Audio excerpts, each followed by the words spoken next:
দুটো টপিক। একটা হচ্ছে টিনার মায়ের কমেন্ট বক্স। সত্যি এক সময় দেখলে না খারাপ লাগে, মনটা খারাপ হয়ে যায়, বুঝতে পারছো? টিনার মা হয়ে উনি তো কিছু ভুল করেননি। হ্যাঁ, ভুল ওনার আছে, ডেফিনেটলি ভয়ঙ্কর একটা ভুল আছে, ডিসকাস করবে এখানে।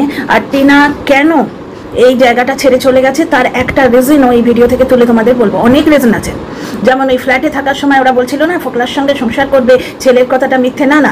প্রথম থেকেই বলেছিলাম যে ফ্ল্যাটে উঠে যাওয়ার অনেক রিজন আছে, তার মধ্যে ছেলে একটা রিজন। বুঝতে পারছো? আমাদের হাতে যেমন 5টা আঙুল, একটা আঙুলে কাজ হয় না, কিন্তু আবার এই বুড়ো আঙুলটা যদি কেটে দাও না, এই 4টে আঙুল অলমোস্ট ইউজলেস, কিছু হোল্ড করতে পারবে না, ধরতে পারবে না, ঠিক সেই রকম ব্যবস্থা। বুঝতে পারছো? তো যাই হোক, প্রথমে আসি ছায়া নিয়ে। ওই যে ছায়া চ্যানেল, কালকে তোমরা একটা লাইভ না ভিডিও লাইভ ছিল বোধহয়, লাইভ থেকে শুনলে ছায়ার কথা। ছায়ার ইতিবৃত্তান্তে যার গায়ে দোষটি লাগানো হচ্ছে আমাদের বেলাভেড পাতানো দিদি, নট বেলাভেড মানে জলনদীপের বেলাভেড পাতানো দিদি, এক্স বেলাভেড, কারণ ওর তো হচ্ছে কাজের সময় কাজই, কাজ ফুরালেই পাজি, ওর কাজ ফুরিয়ে গেছে, সুতরাং সে পাজি, সে এখন ভিলেন। আমার এই পয়েন্টটাই আপত্তি, আমি বারবার চোখে আঙুল দিয়ে দেখিয়ে দিচ্ছি, বুঝতে পারছো? আমার এই পয়েন্টে আপত্তি। দুঃশাসনকেও যদি তুমি ইউজ করে থ্রো করে দাও, তাহলে যে ইউজ করেছে সে দুঃশাসনকে পাপি বলতে পারে না, পুরো দুনিয়া বলতে পারে সে পারে না। এইখানেই প্রবলেমটা। যাই হোক, যাই হোক, প্রবলেমটা হচ্ছে যে যার গায়ে দাগটা লাগানো হচ্ছে সে কিন্তু কনফিডেন্টলি বলছে ছায়াটা ওই পাতানো ভাইয়ের নয়। এবার ওয়াইটিতে বলছে, এবং বর্তমানে তার জন্য পেছনে প্রমাণ দেওয়ার বহু লোক আছে, তাকে মানে ঘিরে ধরেছে। তো এখন সপ্তরথী মিলি তার এই মুন্ড কাটে তরবারে একটা গল্প আছে না, না আমি এখানে মুন্ড কাটার কথা বলছি না, আমি মানে সপ্তরথী গিরি তার এই ব্যাপারটাকে বলছি। নকলপদিগর রবি ঠাকুরের গো পড়নি? ছোটবেলায় ছিল আমাদের, আমরা মুখস্থ করেছি, কিশোলয়, তারপরে আরও নানা রকম জিনিসে। তো সপ্তরথী গিরি তারে মুন্ড কাটে তরবারে, রক্তে তাহার ধন্য হলো নকলপদিগর হারাবংশী বীর, পড়নি? তো সেই আর কি। আমি এখানে কবিতা বলে তোমাদের বর করতে আসছি না, আমার মনে পড়ে যে আমি কবিতা বড্ড ভালোবাসি। তো যাই হোক, কবিতায় ঘেন্না ধরিয়ে দিলে কবিতা কাকু। ছায়ার কথায় ফিরে আসি, কবিতা কাকুর কথায়। দেখো, কবিতা কাকু কিন্তু ভয়ঙ্কর গালিবাজ। এক তো তোমরা 2-4টে ফলস আইডি দেখতে পাচ্ছ, কি পরিমাণ গালি দেয়, এবং মানে আমার কমেন্ট বক্সেও আসে, এবং পার্টিকুলার ওই ব্লগার লাইফে এলেই গালি দিতে চলে আসে, কোনো যুক্তির কথা নেই। অকথ্য গালিবাজ। প্লাস আমি যখন কিছু খবর, দেখো আমার সঙ্গে আরও 2-4 জন বলেছিল, মানে বুঝতেই পারছো খবরটা সোর্স কি, বুঝতে পারছো? সেই খবরটা পেয়ে যখন আমি বলেছিলাম যে পাড়ার লোকেরা রিয়াক্ট করেছিল, সেই পাড়ার লোকের কথা নিয়ে সীমা চলে গেছিল ক্যামেরা নিয়ে কল্যাতে, তোমাদের মনে আছে? সেই সময়কে এই কবিতা কাকু আমাকে অকথ্য গালি দিয়েছিল। তার মানে ভদ্রলোকের গালি দেওয়ার প্রতিভাটা তোমরা বুঝতে পারছো? একটা ওই বয়সের 70-75 বয়সের লোক, দেখো গ্রাম্য লোক, সুস্থ পরিবেশে থাকে, গাছগাছরা খায়, মানে গাছগাছরা খেয়ে সুস্থ রাখে নিজেকে, কোনো রকম কেমিক্যাল ইনটেক করে না, সুতরাং এদের চেহারা দেখে বয়স বুঝতে পারবে না। কিন্তু জলনকে দেখছো তো, কনিষ্ঠ সন্তান, ওর উপরে ওর দিদি আছে, তাহলে বুঝতেই পারছো। এর সঙ্গে আমাকে তুলনা করতো তোমার এই ডাস্টবিন বুড়ি। ঠিক ইউনিভার্সকে যা দেবে না তাই ফেরত পাবে, কেউ একজন ডাস্টবিনের সঙ্গে তুলনা করে ছেড়ে দিয়েছে, বুঝতে পারছো? তো যাই হোক, তো সেই 70-75 বছরের একটা বয়স্ক লোক ওই ভাবে গালি দিচ্ছে, সুতরাং এইখানে সন্দেহ আসতেই পারে ছায়া চ্যানেলটা বাপ ছেলের মধ্যে কার।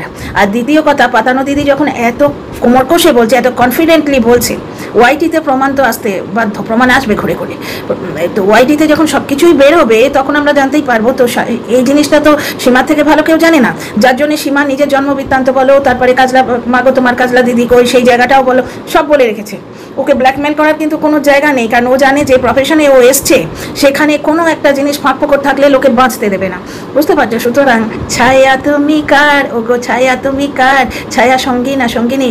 তো যাই হোক, ব্যাপারটা হচ্ছে যে ছায়া করানো হয়েছে এই মানে দাড়িওয়ালা কচি বাচ্চাকে দিয়ে, বাচ্চা না বাচ্চার বাবা, কচি বাচ্চাকে দিয়ে। সেই মাঝখানে মনে হচ্ছে যখন টিনাকে বাচ্চা মেয়ে বললো সৌমালি, সীমা এমন শুরু করলো, মনে হলো যে যেন টিনা ছেলের থেকে ছেলের বাবাকে ছোট করে দেবে। উলি বাবালিও ছোট্ট বাচ্চা এরকম করে আদর করতো সীমা, আমরা দেখেছি ভিডিওগুলো।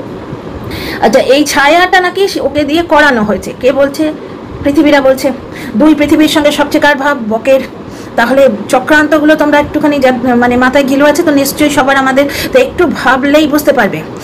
2 পৃথিবীর সঙ্গে মেলমেশ বকের দলের লোকেরা এখনো মানে মাটি থেকে এরকম কেন্নর মতো উঁকি মারছে, এবং পার্টিকুলার একজনের কমেন্ট বক্সে কমেন্ট করছে, মানে সে তাদের সঙ্গে টাচে আছে এখনো। তার মানে একটা গ্রুপ ক্রিয়েটেড হচ্ছে টিনাকে টেনে আনার, অথচ সেই গ্রুপ যে ওয়াইটির রিপ্রেজেন্টেটিভ, ওর একার নয়, কিন্তু ওয়াইটি যে রিপ্রেজেন্টেটিভ সে নিজে তাকে ভরসা করছে না, সে যাচ্ছে অন্য জায়গায় ভাইরাল হতে। তো যাই হোক, ফিরে আসি ছায়ার কথায়। বয়স্ক লোকটি কিন্তু খুব ভালো গালি দিতে পারে, খুব ভালো গালিবাজ, বুঝতে পারছো? সুতরাং ছায়া তুমি কার, বাবার না ছেলের। আর একটা জিনিস, পাতানো দাড়িওয়ালা খোকাকে দিয়ে বলানো হয়েছে কেন? সে কি কচি খোকা? এক সময় বলছে এই যে টিনার আজকে ভিডিওগুলো দেখছিলাম, পুরোনো ভিডিও আমি দেখি তো, মিষ্টি মুখের মায়ায় দেখি, এই মায়াটাই তো 7 বছর ধরে আমাকে ওই ব্লগারের দর্শক বানিয়ে রেখেছে। সেখানে দেখছিলাম ওরা বলে, মাঝখানে এটা শুরু করেছিল যে টিনা উঠতে বললে বসতো, বসতে বললে টিনা উঠতে বললে উঠতে, বসতে বললে বসতো। বুঝতে পারছো? ওই মেয়েটা আর জ্বলনের নেচার দেখো কি পরিমাণ খাই খাই করে। তার মানে ওই মেয়েটার কথা বলার ভঙ্গি দেখো, ও নাকি কান ধরেই পুরো পরিবারকে ওঠাতে বসাতো। যাই হোক, জ্বলন নিজে কখনো কিচ্ছু করে না, সবাই ওকে ভুল বোঝায়, সবাই ওকে দিয়ে করিয়ে নেয়, কচি খোকা। মানে টিনার গলাটা কচি কচি না হয়ে ওর গলাটা কচা কচা হওয়া উচিত ছিল। বুঝতে পারছো তো? এবার তখন যদি ওকে দিয়ে কেউ করিয়ে নিয়ে থাকে, কি করে করিয়েছে? নিশ্চয়ই কোনো স্বার্থ ছিল। বুঝতে পারছো? তখন টাকা পাবার আশা ছিল, টাকা যারা দেবে তাদের ধরে আনার আশা ছিল, গেস্ট টু আসার আশা ছিল। বুঝতে পারছো? তখনও মানে যে উপকার করছে, উপকারী থেকে সব উপকারটা নিয়ে নেওয়া হয়নি। সুতরাং চুপ, যা বলবে তাই করবো, এই একটা অ্যাঙ্গেল আসতে পারে। না হলে যে দর্শকদের এত কথা, একবার দাড়িটা কাটলো না, যেখানে ছলো না থাকে সেখানেই নোংরামো থাকে। তোমরা আজকে প্রিয়াঙ্কার একটা, কোন প্রিয়াঙ্কা জানি না, প্রিয়াঙ্কা তো আজকাল আমাদের ওয়েস্ট বেঙ্গলের নামটা ছিল না, কালচার ফিউশনে প্রিয়াঙ্কা তো আজকাল মানে খুব কমন নাম হয়ে গেছে। বুঝতে পারছো? আমার ছেলেদের জেনারেশনে অনেকের নামই প্রিয়াঙ্কা। তো সেই প্রিয়াঙ্কার কমেন্ট তোমাদের পড়ে শোনালাম যে তুমি তো কারোর কথা শোনো না। টিনাকে বলছে কারোর কথা শোনে না, কিন্তু ব্যাপারটা হচ্ছে টিনা যে ধরনের দর্শক পেয়েছে সাইবার বুলি করার, ওর দর্শকদের কথা শোনার ভরসা থাকবে? তুমি বলো তো, তোমরা বলো। অথচ দর্শকদের মাই বাপ হুজুর, মাই বাপ হুজুর, মাই বাপ বলে ঠকিয়ে চলেছে বারবার। সেই লোকটা কিন্তু দর্শকদের কথায় দাড়ি কাটেনি। এইটা হঠাৎ করে মনে পড়লো, আজকে সীমাকে দোষ দিচ্ছে এরা যে সীমার জন্যে জ্বলনের নাকি ভিউ কমেছে। জ্বলন দর্শকদের সঙ্গে অসভ্যতা করেনি, একটা দাড়ি তো, এই যে আমাদের চুল আর ইয়ের দাড়ি। আমার হঠাৎ করে বাড়ির লোকেরা কোনোদিনই অবশ্য এইটুকু চুল বা বয়স্কার পছন্দ করতো না, বিয়ের সময়ই বলে দিয়েছিল। তারপরেও এখন তো ছেলে বড় হচ্ছে, মায়ের চুলটা ঠিক আছে, মায়ের লেনটা ঠিক আছে। আমার এই মানে বাচ্চাটা বলে আমি মেনটেন করি সেটা। আমার কিন্তু আরেকটু ছোট ভালো লাগে, আমার ম্যানেজ করতে সুবিধা হয়। কিন্তু ছেলের বাবা বলে, আমি মেনে নিয়েছি। বুঝতে পারছো? আর সেখানে রুটি রোজি যারা দিচ্ছে সেই দর্শকরা জনে বলেছে দাড়িটা কেটে নাও। আমার বাড়ির লোকের সঙ্গে তুলনা করছি না, কিন্তু কথাই বলছি আর কি। যারা রুটি রোজি দিচ্ছে তারাও তো কম নয় ভাই, তাদের গুরুত্বও তো কম নয়। শুধু তো দাড়ি কাটা, আর তো কিছু নয়। কিছুতেই জেদ ধরে লোকটা কিন্তু দাড়ি কাটেনি। তাহলে তোমরা কি করে বলতে পারো টিনা কারোর কথা শোনে না? তোমরা বলে সামান্য একটু দাড়ি কাটাতে পারো না একটা মানুষকে দিয়ে। আর এই সমস্ত কারণেই কিন্তু জ্বলনের ভিউজ কমেছে। সীমাকে দোষ দিলে হবে না ভাই। তো যাই হোক, ফিরে আসি টিনার মায়ের কমেন্ট বক্সে। টিনার মায়ের ভিডিওটা আজকে শুরু হলো, যে বাজে কমেন্ট পড়তে আমার মনটা খারাপ হয়ে গেছে। মন ভালো করতে আমি বাইরে বেরোলাম, সঙ্গে কমেন্ট আসছে, এবং কমেন্টটা খুব স্বাভাবিক কমেন্ট, যে এই তো 1 মাস ঘুরে এলে, তুমি একটা গৃহস্থ বধূ, তোমার 24 ঘন্টা এরকম ঘুমক্কার মানে ঘুরঘুরে নেচার কেন? ব্যাপারটা হচ্ছে উনি বলেই দিলেন যে আমার কমেন্ট পড়তে মনটা খারাপ হয়ে যাচ্ছে। মেনলি হচ্ছে ওনার হাজব্যান্ড রিলেটেড কমেন্ট। পুলিশের চাকরি টিনার বাবা জন্ম করতো, ওর টিনার ঠাকুরদার চাকরিটা পেয়েছে। চাকরিরত অবস্থায় ডিমাইজ হয়ে গেলে তার সন্ততি চাকরিটা পায়, এটা আমি জানি। আমাদের পরিবারে আমার কোন এক দুটো সম্পর্কের কেউ একজন পেয়েছে, মাধ্যমিক পাস থাকলেই চাকরি পায়। বুঝতে পারছো? এইবার কেসটা দেখো, টিনার বাবা এতদিন তো এইরকম হতো না, দেরি করে আসতো, মাঝেই আসতো না। টিনাও মজা করে বলতো বাপি এবার বাড়ি যাচ্ছে, এখানে এলো 1 রাতের জন্য, কিন্তু মুখ দেখাতে অন্তত আসতো। বর্তমানে একেবারেই আসছে না। এবার লোকে বলছে টিনার বাবা অন্য জায়গায় বিয়ে করে ঘর সংসার করছে, এটা অবাস্তব ব্যাপার। কারণ হিন্দু বিয়েতে পলিগামি চলে না, বাইগামি চলে না, বিগামি চলে না। এত কাণ্ডের পরও তোমরা বলছো মানে কুৎসা করছো। এবার একটি স্ত্রীর বুকে এটা কিভাবে লাগে? ঠিক আছে, আচ্ছা, এই সমস্ত বলার আগে একটা জিনিস তোমাদের সামনে আমি তুলে ধরতে চাই। আজকে টিনার মা ছেলে বউকে নিয়ে বেড়াতে গেল, সেই টাকি হাউসই বোধহয় গেল, জায়গাটার নামটা এই মতে ভুলে যাচ্ছে। দেখলাম, ভিডিওটা খারাপ লাগেনি। অনেকদিন পর টিনার হাসনাবাদ দেখলাম, টাকি হাউস দেখলাম, তারপরে ওই বাইরের বিভিন্ন জায়গা দেখালো, ঠাকুরের জায়গাটা দেখালো, খাওয়া দেখালো। এইবার একটা জিনিস দেখো, টিনা যদি ওখানে থাকতো তাহলে বাড়িতে ঠিক হলো, টিনার মা বললো, টিনার বৌদি বললো, বা টিনার নিজে বললো যে চলো একটু বেরিয়ে আসি। ঠিক আছে, টিনার দাদা ট্যাকে করে নিয়ে তাদের ঘুরতে গেল। হ্যাঁ, ওই খাবার দাবারের হয়তো পয়সাটা টিনা দিল, ওইটাকে সাইডে রেখে যদি দেখো, তাহলে দেখো এই যে কন্টেন্টটা, এই কন্টেন্টটা দুভাগে ভাগ হয়ে যেত। ওই একই কন্টেন্ট টিনার মাও দিত, টিনাও দিত। এবার টিনার মা ভিডিও ছাড়ে কিন্তু সকালে, উনি ভিডিও ছাড়েন সকাল। তাহলে আমরা মানে হয়তো মা মেয়ে ভাগাভাগি করেই দিল, এই দিকটা দেখাবে, এত দূর এই দেখাবে, তারপরে এই দেখাবে। ঠিক আছে, মা মেয়ে হয়তো কোঅপারেট করে ভাগাভাগি করেই দিল, কিন্তু মোদ্দা যে কন্টেন্ট সেটা তো জানা হয়ে যাচ্ছে না। ওইটুকু কন্টেন্ট, সেখানে 2খানা ব্লগার। বুঝতে পারছো? এবং বাইরের কন্টেন্ট করতে গেলেও কি হচ্ছে, মাকে বাদ দিয়ে তো যাবে না, যেখানেই যাবে 2টো ব্লগারই যাবে। তাহলে টিনার প্রবলেম, ওয়েস্ট বেঙ্গলে একটা প্রবলেম তোমরা বুঝতেই পারছো। এই যে ফ্ল্যাটে সেটেল ডাউন করেছে, নজর না লাগে টাচুড, একজন দর্শক লিখেছেন, রত্না বোধহয় না, আর দিয়ে নাম, যে আবার তোমার ব্লগটা দেখতে ভালো লাগছে। কারণ কি, এখন টিনা নজর না লাগে, টাচুড। টিনা একটা সংসার দেখাচ্ছে, মা ছেলের মানে দাদু না ঠাম্মি নাতনিরও সংসার হয়, ঠিক এইরকম ছেলেটা যদি এনে দিত না, এইরকম মা ছেলের সংসার হতো। প্রথম থেকেই বলছি, ছেলেকে টিফিন দেয়া, টিফিন রেসিপি, বুঝতে পারছো, ছেলেকে স্কুলে নিয়ে যাওয়া, তৈরি করা। কিন্তু টিনা কিছু করতে গেলেই অ্যাড্রেস রিভিল করে দেবো, সেই অ্যাড্রেসে গিয়ে হামলা করব। এত কন্ট্রোভার্সি তো দেখছো, টিয়াকে নিয়ে দেখছো, টিয়ার যাকে নিয়ে দেখছো, ওই যে কল্পনাকে নিয়ে দেখছো, তারপরে তোমার ওদিকে মৌ বউ আছে তাকে নিয়ে দেখছো, আরও হাজার ঘন্টা ব্লগার আছে, যা মৃত্যু তানিশ আছে, যাকে নিয়ে আমি করি না কিন্তু অনেকেই করে। রানাঘাটে যে দুজন বিখ্যাত ব্লগার আছে তাদের পেছনেও লোক লেগে আছে। কিন্তু এরকম ছিনে ঝুঁকের মতো একটা মানুষের রুটি রুটি কেড়ে নেওয়ার জন্য এই যে নোংরা হাতগুলো কটা ব্লগারের পেছনে উঠেছে। ওদিকে সাহসী হৃদয় জীবনটাই কাটিয়ে দিল। ওই দেখো বিরিয়ানির প্যাকেটে এইটা দেখা যাচ্ছে, মানে ওরা এখানে থাকে। ওই দেখো ওই ফ্ল্যাটের জানলা টিনার ফ্ল্যাটের জানলা দুটো সমান। টিনা কোনোদিন ব্যালকনি দেখাতে পারতো না, তাহলে গাছ মোতা কি খাক দেখাবে? টিনা ব্যালকনি দেখালে সেই ব্যালকনির জানলার কালারের মানে জানলার কালারটা কি, সেইটা নিয়ে ওরা মানে ওই অঞ্চলে লোক ছড়িয়ে রেখেছে, খুঁজতে শুরু করবে। বুঝতে পারছো, ওই অঞ্চলে যে চরগুলো ছিল, পেট ছিল মানে পে কে করছিল, বুঝতে পারছো, তখন তো ধোয়াতে রোজগার, বুঝতে পারছো। তখন সে ভেবেছে এই দিনটাই যাবে, কিন্তু প্রত্যেকটা জিনিসের একটা এক্সপায়ারি আছে, ওই কন্ট্রোভার্সির একটা এক্সপায়ারি আছে, বুঝতে পারছো। এখন টিনাকে নোংরা করে খেতে এলেও আর দর্শক নিচ্ছে না, কারণ টিনার ওই সাইলেন্স, চুপ। আচ্ছা, ফিরে আসি টিনার মায়ের কমেন্ট বক্সে। এক জায়গায় টিনার বাবাকে নিয়ে বলছে, সেটা ওনাকে বেশি হার্ট করছে। আর দ্বিতীয় কথা হচ্ছে, আর একটা জিনিস বলছেন যে সংসার ভেঙেছে যখন মনে পড়েনি, এখন নিজের সংসার ভাঙছে। টিনার মা সংসারটা ভাঙলো কোথায়? আবার সেই পুরনো কাসন্দি তোমরা ঘাটতে বসছো। টিনার মা কোথায় সংসার ভাঙলো? টিনার মার যদি সংসার ভাঙা থাকতো, তাহলে টিনা ব্লগার হিসেবে প্রতিষ্ঠিত হওয়ার 1 বছরের মধ্যে এই কাণ্ডটা করতো না। ওই তো তোমার ওই গুপ্তিপুরি, ও নিজে ভিডিওতে বলেছিল, আছে ভিডিওগুলো, যে টিনার মা দুর্গাপুজোর সময় নিয়ে রাগ করে নিয়ে চলে এসেছিল মেয়েকে, কারণ ওরা ঠকঠকিয়ে কিচ্ছু দেয়নি। জলনের মার 2200 টাকার শাড়ি, টিনার একটা ফালতু কুর্তি তোমাদের দেখালাম, এবং সবার পছন্দ হয়েছে। এই সবার পছন্দ হওয়ার কারণটা বুঝতে পারছো? শাশুড়ি এটাই নাও, এটাই নাও, এটাও না, শ্বশুর এটা নে, এটা নে, এটা নে, স্বামী এটাই নাও, এটাই নিতে হবে।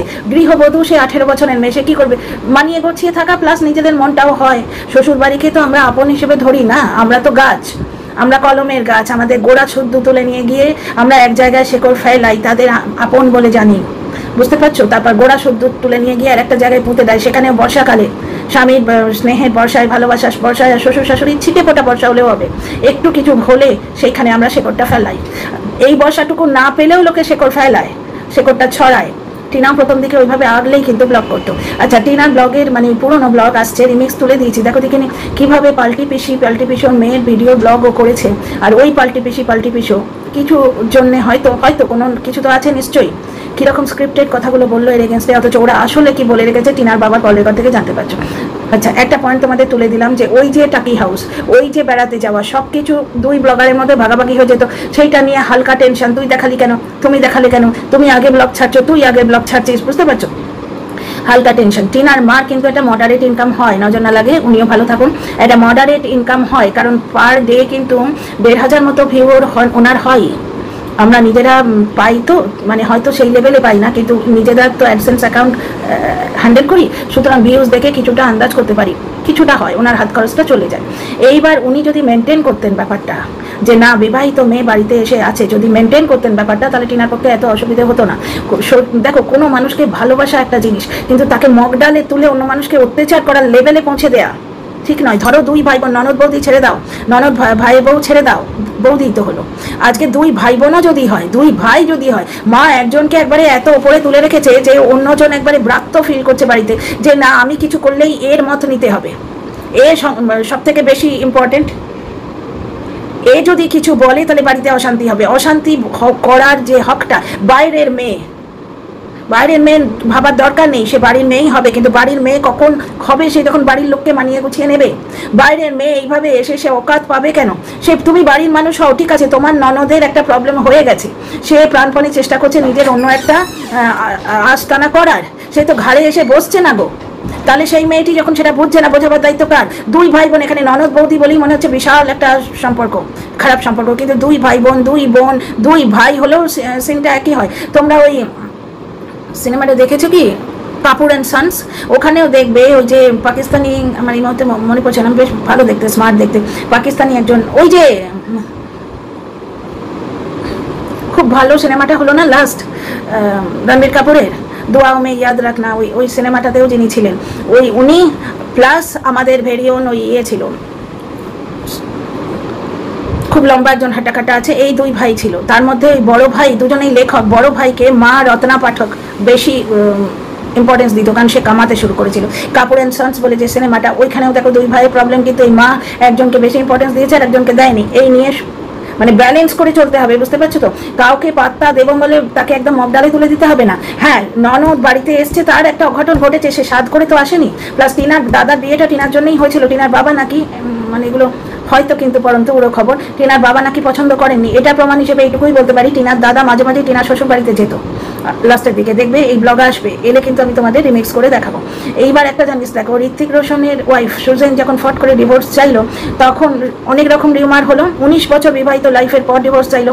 ঋত্বিক রোশনের ওয়াইফের তরফ থেকে ব্যাপারটা এলো, এবং তার অনেক কারণের মধ্যে একটা কারণ বলছিল যে ঋত্বিক রোশনের যে বোন সুনয়না রোশন, ওর ডিভোর্স হয়ে গেল। ওই বাড়িতে আসায় শাশুড়ি ননদের কম্বো প্যাকটার সঙ্গে সুজানের বোন ছিল না। ওরা তো অত বড় লোক, ওদের তো ওই একটা রুটি একটা মাছের পিস নিয়ে কামড়ি নয়, তাও কিছু একটা প্রবলেম হচ্ছিল। এটা one of the reason. Main reason কি ছিল? হাজব্যান্ডের ইনফিডেলিটি, মানে হাজব্যান্ডের নজর পাচ্ছিল না, হাজব্যান্ডের সাহচর্য পাচ্ছিল না। এইখানে দেখো, এই যে মহিলা ঋত্বিক রোশনের নামটা ক্যারি করলে কোথায় আজকে থাকতো, কত কিছু পেতো, কিন্তু তবু সে স্বামী সঙ্গ পায়নি বলে ফটাক করে ডিভোর্স দিয়ে দিয়েছিল। এবং সে অন্যদিকে গেছিল ওই স্বামী সঙ্গ পায়নি বলে। এবং তাতে উনি বয়ানে লিখেছিলেন যে ঝুটা রিস্তা নিভানা নেই হয়। তাহলে একটা 18 বছরের মেয়ে ড্যাশ বেটি, বুঝতে পারছো, পান্তা ভাত আর পটল সাইটিং মাছ খেয়ে যে 5 বছর ব্লগিং করেছে এবং নিজে রোজগার করেছে, সেই বোকা বাক্স যেমন, বোকা ভাঁড় যেমন, বোকা ভাঁড়কে বোকা কেন বলা হয়? তার পেটে পয়সা সে নিজে জানে না। সেই বোকা বাক্স বোকা ভাঁড়ের মতো রোজগার করে গেছে, কোনোদিন মুখ ফুটে বলেনি যে আমি রোজগার করছি। অ্যাডসেন্স অ্যাকাউন্টটা দুটো তোমার কাছে কেন? গ্রামের গৃহবধূরা এই ধরনের ভাবেই না, বলেই না। স্বামী বা পুরুষতান্ত্রিক সমাজ, এখন তো দেখছো মানে তার শ্বশুরকেও তার স্বামীর কাছে দেরে বাবা, মানে বাবাকে ছেলের কাছে ভিক্ষে চাইতে হয়, দেখছো, বুঝতে পারছো? মা ওই কন্ডিশনে ছিল, সে দেখেইনি, সে এডিটিং করেইনি। অথচ এডিটিং করার ওর একটা বিরাট কাজ, যার জন্য ও ছেলেকে স্কুলে দিয়ে যেতে পারে না। ওর অত বড় কাজ, ও আর্নিং মেম্বার, যার জন্য ও কোনো কাজ করবে না, বাবা খাটবে মা খাটবে। মেন্টালিটিটা দেখো। স্বামীর সঙ্গে টিনা চেয়েছিল, এটা যখন টিনা চিৎকার করে বলছে মায়ের সঙ্গে খাওয়া, মায়ের সঙ্গে বসা, কেন বউয়ের সঙ্গে বসতে পারিস না একটু, খেতে পারিস না একটু, বন্ডিংটা গড়বে কি করে? আজকে ওই অত ওপরে একটা মানুষ রয়েছে যার হাজার ঘন্টা সুযোগ সুবিধে, শুধু ঋত্বিক রোশন, মিসেস ঋত্বিক রোশন এই নামটা দিয়ে সে অনেক কিছু করে ফেলতে পারে, ইন্টেরিয়ার ডিজাইনার, ওইখানেও সে অনেকটা পুশ পাবে। তা সত্ত্বেও স্বামী সঙ্গ পায়নি বলে সে ভটকে গিয়ে এদিকে ওদিকে গিয়ে তারপরে ফট করে একটা বাজে ডিসিশন নিয়েছিল ডিভোর্স। তারপর দেখো কি সুন্দর একটা মিউচুয়াল কাস্টাডি নিয়েছে, বাচ্চাগুলো মাও পাচ্ছে বাবাও পাচ্ছে, দুজনের মধ্যে কোনো ঝগড়াঝাটি নেই। ওই জিনিসটা টিনার ক্ষেত্রে হতে পারতো। তাহলে দেখো, এটা গ্রামের মানে ছোট্ট মেয়ে যে প্রাণপণে খেটেছে, খাটার ভিডিওগুলো আমরা দেখেছি, পেটে বাচ্চা নিয়ে খেটেছে, থকে গিয়ে বসে মজা করে বলেছে বিয়ে করার আগে শ্বশুরবাড়ির উঠোনটা দেখে নিও, নাহলে আমার মতো কিন্তু কোমরে ব্যথা হয়ে যাবে। যে সারা জীবনের মতো কোমরে পায়ে ব্যথাটা লো প্রেশার এবং অপুষ্টির জন্য, বিশেষ করে পেটে বাচ্চা থাকাকালীন। ওই সময় মেয়েদের মায়ের যত্ন লাগে, যার জন্য হিংসার চোটে ওকে মায়ের কাছে পাঠানো হয়নি। পেটে বাচ্চা সত্ত্বেও মায়ের কাছে পাঠানো হয়নি, কারণ কুলের নিয়ম হচ্ছে 1.5 বছর পর বাচ্চা নিয়ে এলাম। টিনার একটা ব্লগ আছে, এলে আমি তোমাদের রিমিক্স করে দেখাবো। ওদের কুলের নিয়ম হচ্ছে বাচ্চার মুখে ভাত হবে, তবে মা বা ছেলে নিয়ে বাপের বাড়ি যাবে। কুলের নিয়ম এরা কত মানে? সৌমালি কোনোদিন ফোঁটা দিতে পারেনি, কিন্তু পাতানো দিদি ফোঁটা দিয়েছে, তাহলে কুলের নিয়ম মানলো? তার মানে কি টিনাকে অত্যাচার করার এটা একটা পদ্ধতি? একজন বলছে যে পয়সাটা ওই লোকটার পকেট থেকে যাচ্ছিল, ওই আমার রিমিক্সের নিচে পয়সাটা লোকটার পকেট থেকে যাচ্ছিল, সেটাই তো রোনা, ওই তো রোনা হয় যে স্বামী মাকে 2200 টাকা শাড়ি দিচ্ছে আর আমায় 500 টাকার কুর্তি দিচ্ছে। টিনা কিন্তু অ্যাডজাস্ট করে 5 বছর ছিল। যাকে যে মুদ্রাটা নিয়ে আমি এই টপিকে বলতে শুরু করেছি, সেটা হচ্ছে টিনার মায়ের কমেন্ট বক্স। 2-3টে কমেন্ট এসেছে, পরের সংসার ভেঙেছো, পরের সংসার ভেঙেছো। মিথ্যে জগতে বাস করছো না, সাইবার বুলি করে আনন্দ পাও, কি পাও? ডাইজেশন ভালো হয় এইসব মিথ্যে কথা বললে? আজকে ওই মা ছেলে টিনা অন্যায় করছে, ভুল করছে, এটা টের পেয়েছিল, তারা আগলায়নি, আটকায়নি। আজকে সালিশি সবাই টিনার মা ক্ষমা চেয়েছিল, টিনা ক্ষমা চেয়েছিল। আমি বলে বলে আমার মুখস্থ হয়ে গেছে, তোমাদের মগজে ঢোকে না? যদি সংসার ভাঙারই থাকতো তাহলে মা সেদিন মেয়ের হাত ধরে বেরিয়ে আসতো। টিনার মা কিন্তু 3 দিন থেকে ওখানে রেখে চলে এসেছিল। ওই লোকটা মদ খেয়ে গিয়ে রাত্রিরে মারধর করা, প্লাস ওর মা মানে টিনার শাশুড়ি মুখটা গ্যাসে দিয়ে দেওয়া, প্রাণ ভয়, এই সমস্ত ব্যাপার স্যাপার হওয়ার পর টিনা ওই শাশুড়ির ফোন থেকে একটা মেসেজ করে এবং মা ভয় পেয়ে গিয়ে মেয়েকে নিয়ে আসে। তোমরা যারা সাইবার বুলি করছো, ভগবান না করুন কোনোদিন তোমাদের সন্তান থেকে যদি এরকম মেসেজ আসে যে নিয়ে যাও আমাকে, না হলে আর পাবে না, যেখানে তাদের ওই রকম বিহেভিয়ার তারা জানে, সেই মায়ের কিরম মানসিক অবস্থা। তারপরও টিনা 1 মাসের জন্য ঠিক ফিরে যেতে চেয়েছিল, বৌদিবার যেতে দেয়নি। এটা তো বৌদিবার নিজে বলেছে। 1 মাসের জন্য টিনা ফিরে যেতে চেয়েছিল, বলেছিল আমি যাই 1 মাসের জন্য ঘুরতে থেকে আসি, আমার দাদার বিয়েটা পেরিয়ে যাবে। বৌদিবার যেতে দেয়নি, কারণ সোনার মুরগিটা হাঁস ছাড়া, সোনার ডিম পাড়া হাঁসটা হাত ছাড়া হয়ে যাবে, বুঝতে পারছো? বিশাল একটা খাট আছে আর বিশাল রোজগারের পটেন্সিয়াল আছে মেয়েটার মধ্যে, এই সমস্ত দেখেই কবজা করে এনেছিল। আশ্চর্য কথাবার্তা আরেকটা রটনা রটাচ্ছে যে ওই বৌদিবাজ রটিয়েছে। এবার বৌদিবাজ এখন তো ল্যাটা থেকে ফকলু হয়েছে, এদের নয়নের মনি, যার জন্যে ওরা এই বলে বলে এই তথ্যটা দিচ্ছে যে টিনার মা ঘাড় থেকে টিনাকে নামিয়ে নিতে চেয়েছিল। ব্যাপারটা তো তা নয়। ঘাট থেকে টিনাকে যদি ফেলে দেওয়ার জন্য ও সংসার ভাঙতো, তাহলে 5 বছরে টিনা তো প্রচুর কামিয়েছিল, ওকে তো বাপের বাড়ি আসতেই দিত না। বাপের বাড়ি আসতো ওই লোকটা গুনে পয়সা দিত, ও নিজের ভাইকে রাখিতে একটা গিফট একা দিতে পারেনি, ওই বান্ধবী সঙ্গীতার সঙ্গে মিলে ঝুলে দিয়েছে। টিনার মা নাইটি কিনে দিত, শাড়ি কিনে দিত, হরলিক্স কিনে দিত, বিস্কুট কিনে দিত, সব কিছু কিনে দিত, বাচ্চার ডাইপার কিনে দিত ওই দাদা। তাহলে পয়সার লোভ হলে তখন ভাঙিয়ে আনতো না? 3 বছর সংসার করার পর 2 বছর টিনা যখন প্রতিষ্ঠিত ব্লগার তখন নিয়ে আসতো না? ওটা একটা ঘটনা ঘটে গেছে। আর মেয়েকে যদি ভাঙিয়ে আনার হয় বা ওই বৌদিবাজের ঘাড়ে তুলে দেওয়ার হয়, তাহলে টিনা সাহসী হতো না বলার যে 1 মাস আমি থেকে আসি। বুঝতে পারছো? বোঝাতে নিশ্চয়ই পাচ্ছি। দ্বিতীয় কথা, বৌদিবাজের ঘাড়ে তুলে দেওয়ার থাকলেই যদি এইটাই মেন্টালিটি থাকতো, তাহলে সালিশি সবাই ক্ষমা চাইতে যাবে কেন? এবং টিনার ওই যে কল রেকর্ড ছেড়েছে না, টিনা ব্লগে আছে, দেখো গিয়ে আছে ভিডিওগুলো। টিনা ব্লগের শুরুর দিকের ভিডিওগুলোতে দেখো, সেখানে টিনা বলছে যে টিনার বাবা বলছে, কল রেকর্ডে আছে, টিনার মা জ্বলনের পায়ে ধরে ক্ষমা চেয়েছিল। তাহলে সে কি বৌদিবাজের ঘাড়ে চড়িয়ে দিতে চেয়েছিল? কি দেয়নি। শুধু শুধু টিনার মাকে দোষী বানিয়ে তোমার ইয়ে করার মানে কমেন্ট বক্সে সাইবার বুলি করার চেষ্টা করলে তো হবে না। এবং এটাও একটা কারণ, টিনার বাপের বাড়িতে টিনার যে মানে এটা মানসিক টার্ময়েল বা মানুষগুলোর সঙ্গে একটু আকচাকছে, এটাও একটা কারণ। আজকে টিনার মা যদি নর্মাল ব্লগ করতো সেটাও হতো না, কারণ টিনার জন্য ওনার পরিচিতি, কিন্তু টিনার জন্য ওনার এই কমেন্ট বক্সে কমেন্টগুলো তো আসছে, তাই না? তো এই নিয়ে বাড়িতে কি কোনোদিন কথা হয়নি যে তোর জন্য এত গাল খাচ্ছি? বুঝতে পারছো? এই যে সাইবার বলি করছে এই মানুষগুলো, এরা কত মিথ্যে কথা বলে, পুরোটা জানার পরেও বলছে। এবার বারবার শুনতে থাকলে মানুষের মনে তো আঘাত লাগে। তো যাই হোক, এই ভিডিওতে এইটুকুই। কথা কেমন লাগলো বলো, ভালো লাগলে লাইক শেয়ার সাবস্ক্রাইব করো। আবার কাল দেখা হবে। See you tomorrow in next video.